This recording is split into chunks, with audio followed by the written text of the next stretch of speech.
Nos toca contemplar en este contexto de María, signo de esperanza, a María como la mujer obediente a la palabra de Dios. Y esto me parece importantísimo porque a veces en el contexto de la oración mucha gente nos dice es que no escucho a Dios. Y si no escuchamos a Dios no es porque Dios no hable, es porque no estamos atentos a la voz de Dios. A veces creemos que la voz de Dios va a venir de manera extraordinaria o apoteósica, como le sucedió a María. Imagínense el ángel Gabriel ahí frente a usted diciéndote, alégrate. No le va a decir llena de gracia, porque solo hay una llena de gracia, solo hay una inmaculada concepción, pero imagínense, eso sería maravilloso. Y pensamos que Dios solo habla así, no es cierto. Dios habla desde lo más sencillo, desde lo cotidiano. Lamentablemente estamos viviendo una sociedad no de comunicaciones, sino de ruido. Hay mucho ruido, externo e interno. Por eso para mí la mejor escuela de oración que puede haber en la Iglesia Católica, hay muchas, pero la mejor escuela de oración es la adoración eucarística. Es una capilla de adoración. Es la mejor escuela de oración. Cuando las personas me dicen es que no sé qué decir, cuando estoy con Jesús, yo les digo, qué bueno, no diga nada. Si la oración no es para hablar, la oración es para escuchar. Hablando de oración, Santa Teresa de Jesús decía, no está la cosa en hablar mucho, sino en amar mucho. Ese silencio que no tiene que ver con la mente, porque la mente es una caja de grillos, o es la loca de la casa, como decía Teresa de Ávila, y esa loca nunca va a estar quieta. Días más, días menos. Eso de que usted va a poner la mente en blanco es mentira. Presénteme una persona que lo haya hecho y lo canonizamos en vida. Eso no pasa. ¿En qué consiste entonces escuchar la voz de Dios? En dejar de ponerle atención a la loca de la casa y empezar a escuchar el corazón. Aquí siempre va a haber ruido, siempre. La clave está entonces en dejar este ruido mental y poner la mirada y los oídos en el corazón. Oír es fácil. Lo difícil es ser obediente. Eso es lo difícil. Yo puedo escuchar la voz del Señor que me habla, que me guía, que me dice qué tengo que hacer. Pero una cosa es escuchar y otra cosa es obedecer. Obedecer. María escucha, pero al mismo tiempo obedece. Encontramos en la Sagrada Escritura muchos personajes que escucharon a Dios, pero no lo obedecieron. Pensemos en uno tradicional, Jonás. Jonás escuchó la voz de Dios. Jonás escuchó la instrucción del Señor, pero Jonás no hizo lo que el Señor le pidió. Conoce la historia, es una parábola en el Antiguo Testamento y conoce el desenlace. Y un desenlace que nos puede identificar a nosotros, porque cuando Jonás ve la voluntad de Dios, en lugar de alegrarse, ¿qué hace Jonás? Se enoja, porque él hubiera querido que Dios acabara con Nínive. Entonces, no está el problema en escuchar, sino en ser obediente. María escucha y María obedece. Obedece en libertad, porque Dios nos hizo seres libres. El primer don y el más grande que Dios nos ha dado es la libertad. Nuestros primeros padres, Adán y Eva, recibieron un mandato. Coman de todos los árboles menos de este. Escucharon, pero desobedecieron. María escucha y en su libertad pregunta. ¿Está desposada? ¿Está en el sexto mes del desposorio? No comprometida. Si su Sagrada Escritura dice comprometida, usted con autoridad borre esa palabra y ponga la palabra desposada, porque el compromiso no existe en la cultura hebrea de la Sagrada Escritura. Probablemente los novios ni se conocían hasta el día de la boda. Así que aquella que anda diciendo es que la cruz que el Señor me mandó eh, o la que escogió. En la cultura hebrea del Antiguo Testamento sí podían decir eso, las que me mandó, porque probablemente ni se conocían. El desposorio era un contrato esponsal entre familias que duraba un año. En ese año el hombre era educado para ser esposo, la mujer educada para ser esposa, y las dos familias construían el patrimonio de la nueva familia que iban a ser. Por eso dice, al sexto mes Dios envió al ángel Gabriel. Le dice que va a ser madre, y ¿qué responde María? Con, no conozco varón. Una mujer inteligente, pero con buen cuello, porque pobre Zacarías, ¿cómo le fue cuando cuestionó al ángel? Se quedó mudo. Para que vean qué cuello tiene María, porque no solo pregunte, todavía le contestan y le explican. Aparece por primera vez en la Sagrada Escritura la Santísima Trinidad. Por primera vez se revela el misterio trinitario. El Altísimo te va a cubrir con su sombra. El Espíritu Santo, por primera vez aparece el Espíritu Santo como persona, va a descender sobre ti. Por eso el que nacerá de ti será llamado Santo, porque es el Hijo de Dios. Padre, Hijo y Espíritu Santo. María es la primer criatura que conoce el misterio de la Santísima Trinidad y la primer criatura que adora el misterio trinitario. Y se le pone un milagro delante. Tu parienta, Isabel, la que no podía tener hijos, está ya en el sexto mes de embarazo, porque para Dios nada hay imposible. María escucha, María cree, María obedece, y por eso dice, fiat, hágase en mí según tu palabra. María entra entre las bienaventuradas, de aquellas que habla Mateo 5, los versos del 3 al 12. Jesús está proclamando la nueva ley, que son las bienaventuranzas, y está diciendo, bienaventurados los pobres, los afligidos, los mansos, los que tienen hambre y sed, los misericordiosos, los perseguidos. Jesús llama dichosos y alegres a estos. Y María ha cantado esa misericordia, como lo vimos anteriormente en el Magnificat. María, que es obediente a la palabra, me enseña que esa esperanza que no defrauda, ¿de qué se alimenta? De la palabra de Dios. Si usted quiere vivir esa esperanza que no defrauda, tiene que alimentarla de la palabra de Dios. ¿Qué sucede? Noticias, hoy con las redes sociales. Este dedo, no sé qué le va a pasar, o perdemos tiempo, oímos aquello, lo otro, nos desesperamos. Por supuesto que la esperanza no significa negación de la realidad.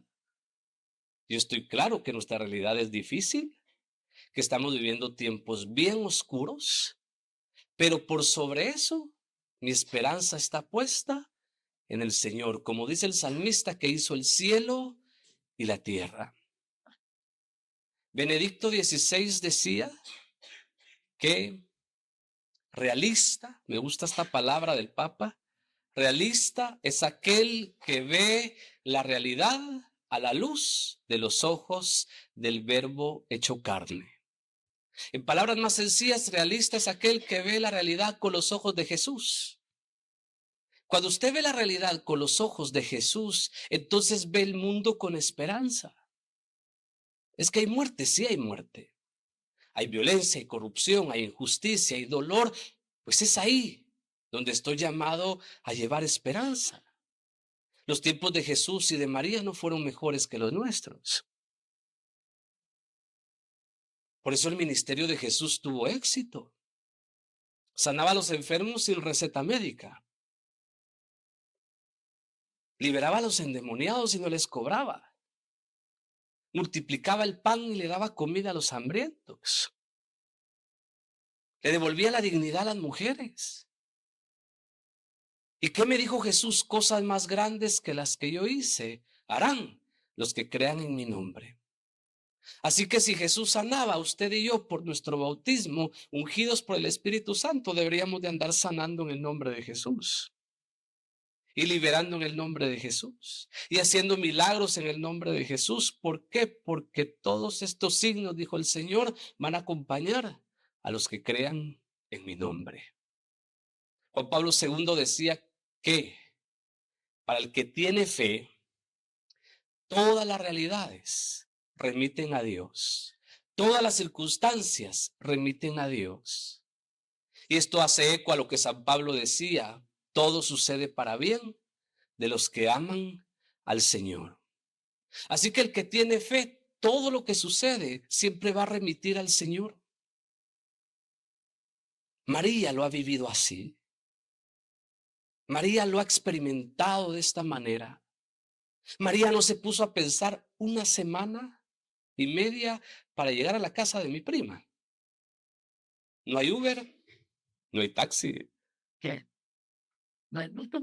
Caminó. Censo para el gobierno de la época, a la casa del esposo, la tierra donde había nacido, Belén. Allá van, embarazada. Mire, si llegó a burro era mucho. Es que tenemos muchas caricaturas de la Biblia, ¿verdad? Tener un animal de carga en ese tiempo era como tener un Mercedes-Benz hoy. Así que no crea que para todo el mundo. Y usted sabe el resto de la historia. El niño que nace en una cueva rodeada de animales. La Sagrada Familia, que es migrante, se tiene que ir a Egipto porque Herodes quiere matar al niño. Regresan, no pueden regresar a su casa. Usted sabe la historia, no sabemos más. Cumple la mayoría de edad el muchachito, 12 años, y no dice nada. Se queda en el templo. María lo encuentra a los 3 días. Si se le perdió un hijo unos 10 minutos, sabe de qué estoy hablando. Se va, se somete a todo en ellos, dice la Biblia, no sabemos nada en 18 años, y cuando empieza a predicar, la primera vez que predica Jesús, lo quieren tirar al barranco porque ya quieren matarlo. ¿Se imagina lo que vivía María en su corazón? ¿Y qué dice la Escritura? María todo lo guardaba y lo meditaba en su corazón. Si usted quiere tener esta esperanza que no defrauda como María en medio de las realidades que vivimos, hay que alimentarla. Y la mejor forma de alimentarla es la palabra de Dios. Yo sé que los medios ayudan, que estas reflexiones ayudan, que las meditaciones que nos mandan ayudan, pero no nos perdamos. No nos perdamos. Hay personas que quieren que escuchemos hasta 15 chats al día. Eso es imposible.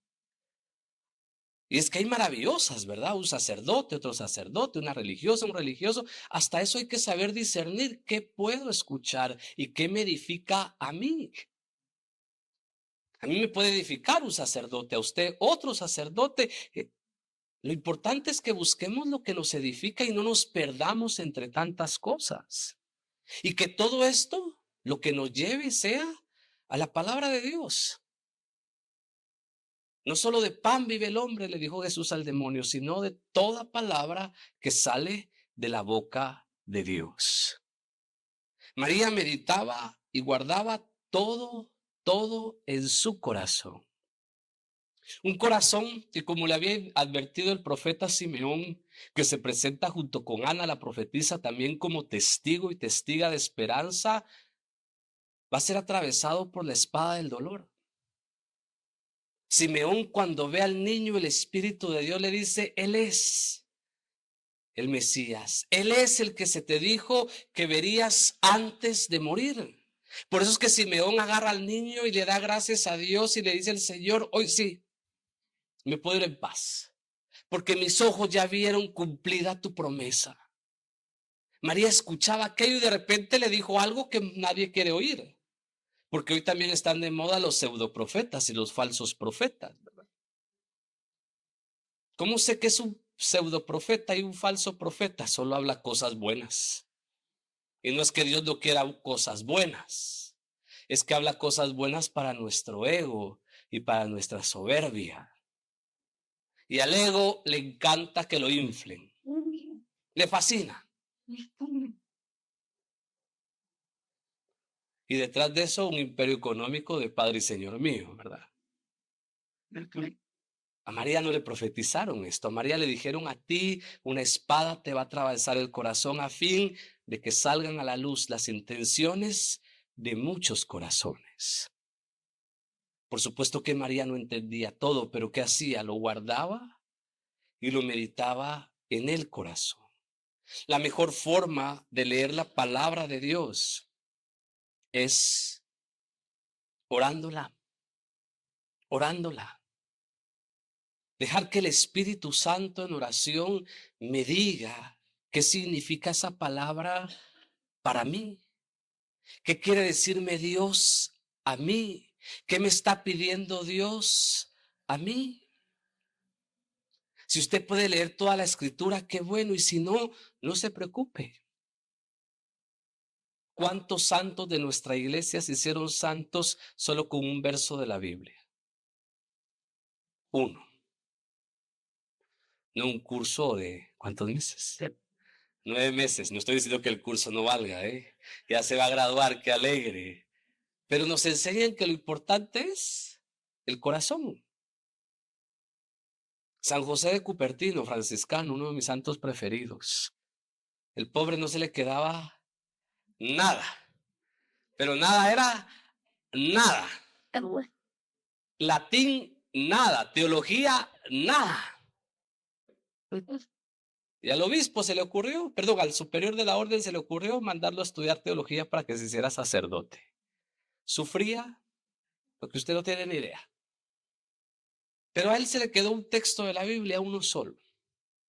Lucas 15, la oveja perdida. De memoria. Era lo único que sabía de la Biblia, solo eso sabía, no sabía más. Y llegó el examen de Biblia. Dominicos, como la casa de aquí. Bueno, el pobre José iba temblando porque ¿qué le iban a preguntar? Cuando llegó la terna le dice: bueno, hermano José, ¿cómo el fundamento de la vida religiosa es la Biblia? Díganos, ¿qué dice Lucas 15?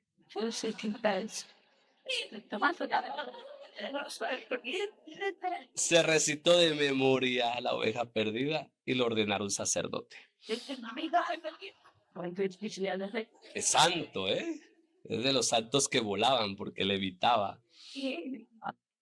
Un versículo como María, guardarlo en el corazón.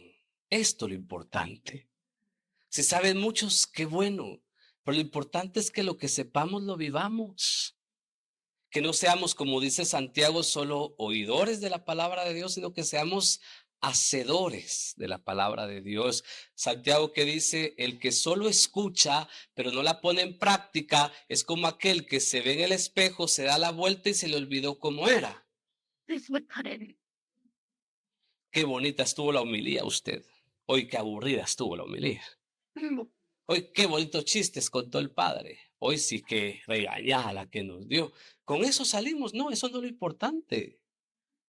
Lo importante, como María, guardar y meditar en nuestro corazón, porque esto nos da esperanza.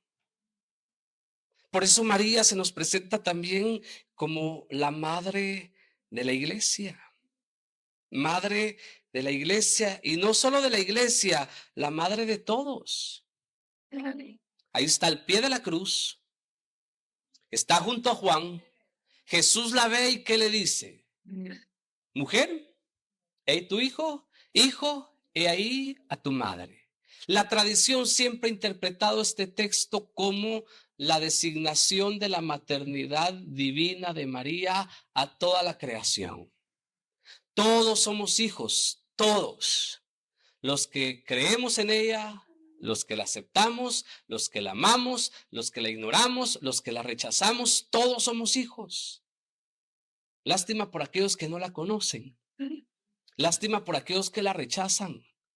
Pero la madre no rechaza a nadie. Y usted, mamá, ¿para qué se lo cuenta? Yo soy hijo de un hombre que estuvo en la cárcel 13 años. Por eso tuve una vocación mercedaria muy particular. Y dejaban de ir a ver a los presos, los hijos, la esposa, los amigos, los primos, los tíos, los hermanos. Solo había una persona que nunca dejaba de ir a la cárcel: la mamá. Y él las veía a uno llorando en la entrada, aunque el que estaba adentro tal vez sí era culpable, porque hay mucha gente en la cárcel que ni sabe por qué está ahí. Y es cierto, yo conocí a muchos, yo tengo un apostolado en las cárceles. Yo voy a las cárceles con unas religiosas y ahí hay mucha gente que ni sabe por qué está ahí. Ahí estaban las mamás llorando, llorando. San Agustín dio una promesa, por si alguien la necesita hoy, es para su corazón. San Agustín dijo que Dios no se olvida del hijo de las lágrimas. Y lo decía por él, porque tuvo una mamá que lloró y oró 30 años por él. Así que Dios nunca olvida al hijo de las muchas lágrimas. Lléveselo a su corazón para que lo necesite hoy. Dios no se va a olvidar del hijo de las lágrimas. Ahí está María al pie de la cruz recibiendo esa maternidad divina. Esa maternidad que hace que María esté atenta. Y aquí viene una advocación que yo sé que le va a gustar mucho, porque por el Papa Francisco se ha extendido mucho en la iglesia. Que desate los nudos que hay en nuestra vida.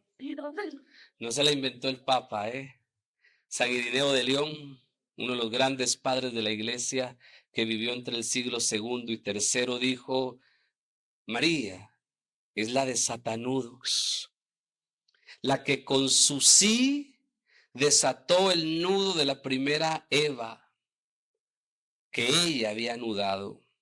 Ahora María, con su maternal intercesión, ayuda a la iglesia a desatar los nudos por los que en su peregrinaje a través de los siglos, y hoy especialmente, vuelve la iglesia a concentrarse en situaciones difíciles que ella tiene que desatar. Nudos que es preciso soltar y desenredar en la iglesia del mundo. Nudos, crispaciones, endurecimientos de corazones de muchas personas, nudos de la falta de entendimiento, nudos de enemistad, nudos de situaciones difíciles, nudos que nos hacen vivir situaciones complicadas. María viene a darnos esperanza. Si usted conoce la imagen de María desatanudos, que surgió después en Alemania, mucho después, siglos después, le recordará esto que decía San Irineo. Como buena mamá, María viene a desatar los nudos. Y aquí hay un mensaje de esperanza. A veces quisiéramos que los nudos los desataran como Alejandro Magno, ¿verdad? Y el nudo gordiano, ¿verdad? En la antigua Asia había una leyenda de que el que desatara un nudo ahí que era imposible de desatar iba a gobernar todo lo que hoy es Turquía. Y Alejandro Magno llegó, sacó su espada y lo partió. A veces quisiéramos que Dios hiciera eso, ¿verdad? Ahorita. Pero, ¿qué dice Irineo? Va desatándolos con paciencia, con paciencia. Como buena mamá ella sabe. Por supuesto que hay nudos que Dios puede desatar como lo hizo Alejandro Magno. Atajo. Pero hay otros que van a ser despacio. Lo importante es confiar que esta mamá está ahí. ¿Para qué? Para desatar los nudos que hay en nuestra vida. No es la única vocación a la que podemos ir, pero es una maravillosa que se nos presenta hoy en la iglesia. Yo particularmente soy muy devoto de la Virgen de la Merced, porque mi padre espiritual era mercedario, y en la portada de mi libro están el escudo de la merced y las manos de la merced rompiendo las cadenas, porque la advocación, eso significa. María que rompe las cadenas que nos aprisionan. Esta mamá sigue haciendo lo mismo que usted y yo sabemos, desatando nudos, rompiendo cadenas, sigue haciendo lo mismo que hizo en Caná de Galilea, diciéndole a su hijo que se ocupe de nuestros problemas, porque el que hace milagros es Jesús, no es María. No son los santos. Yo sé que los católicos lo tenemos muy claro, pero a veces hay que recordarlo. Ella lo que hace es ir con su hijo y pedirle a Jesús, su hijo, que manifieste su poder mesiánico ahí donde hay necesidad. Conoce la historia del Evangelio de Juan, capítulo 2, en Caná de Galilea, una boda, se acabó el vino, María va, le pide y Jesús le responde, mujer, ¿y a mí qué? Vaya que no era Chapín. Si no, de hecho, ¿y a mí qué me importa? ¿Y qué le dice? Todavía no ha llegado mi hora. Y María se va con los sirvientes y ¿qué les dice? Hagan lo que les diga. Y Jesús hizo lo que le había pedido. Ese no ha llegado mi hora, dicen los biblistas, que se refería a que Jesús no había decidido manifestarse como Mesías ese día. En los planes de Jesús no había un milagro, porque el Evangelio de Juan dice, y sus discípulos hasta ese día creyeron en él. O sea, ese día se suscita la fe porque vieron un milagro. ¿Qué le adelantó la hora a Jesús? Mamá, mamá. Miren, ante tanto mensaje mariano, usted tenga presente esto. Yo sé que la Virgen habla, se manifiesta, lo creo firmemente. Nos sometemos al juicio de la iglesia, por supuesto. ¿Verdad? Yo he estado en Medjugorje hace un mes más o menos, de las veces que he estado allá, y cada vez compruebo algo. No es porque la Virgen se aparece o no se aparece, es solo de menos.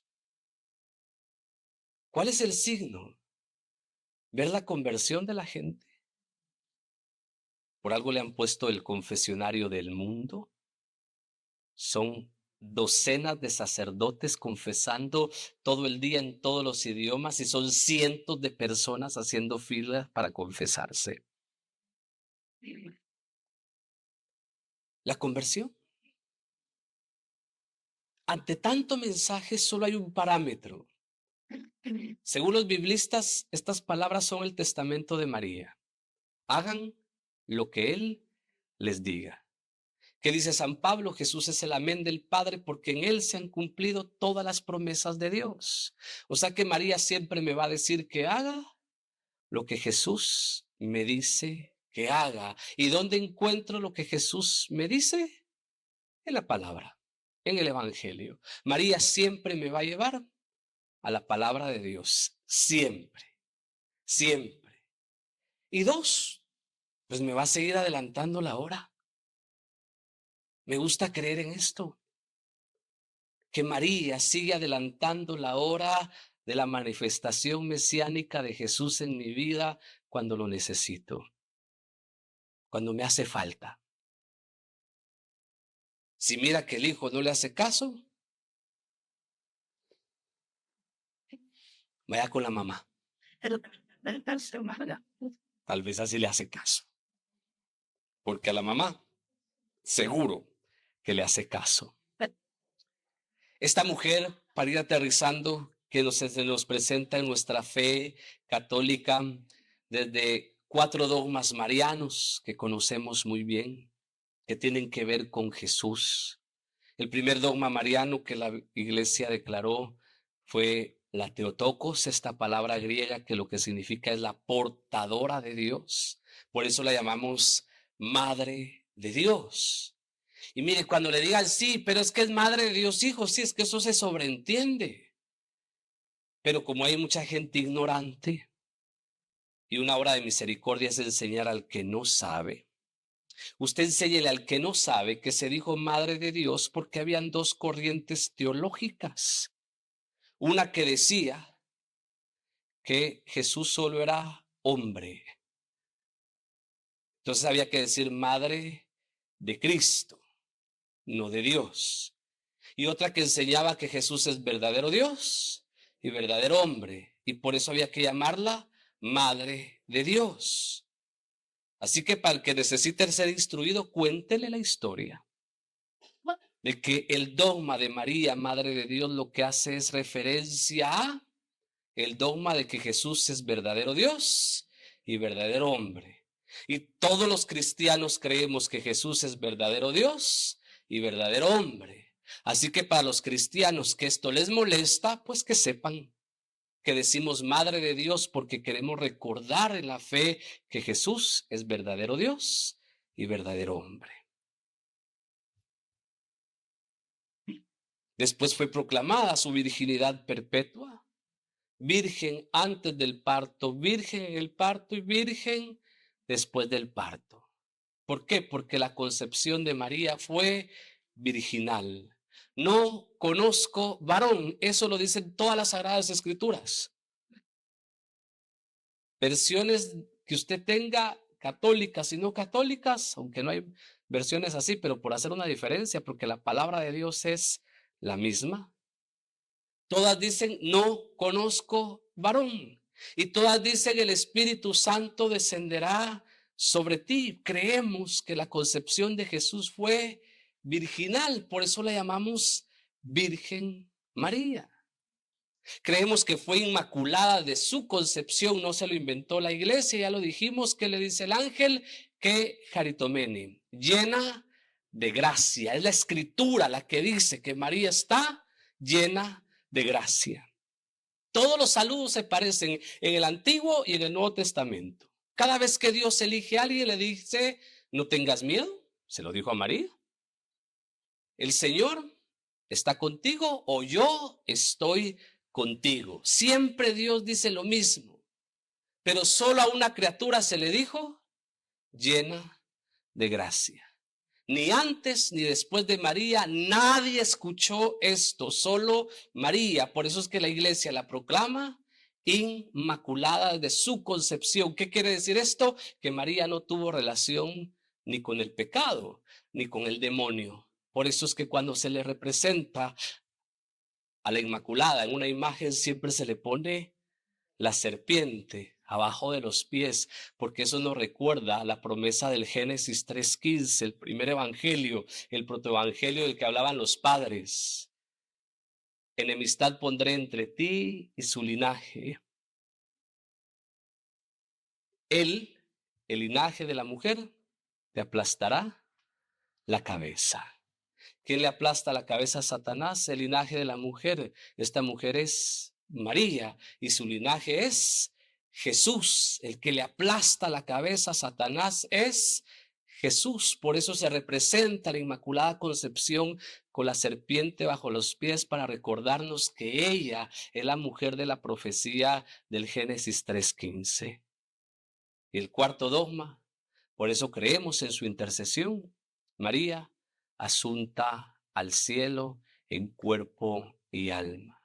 Por eso creemos que María puede interceder por nosotros, que María puede pedir por nosotros, porque junto con todos los santos contemplan ya la visión beatífica de Dios.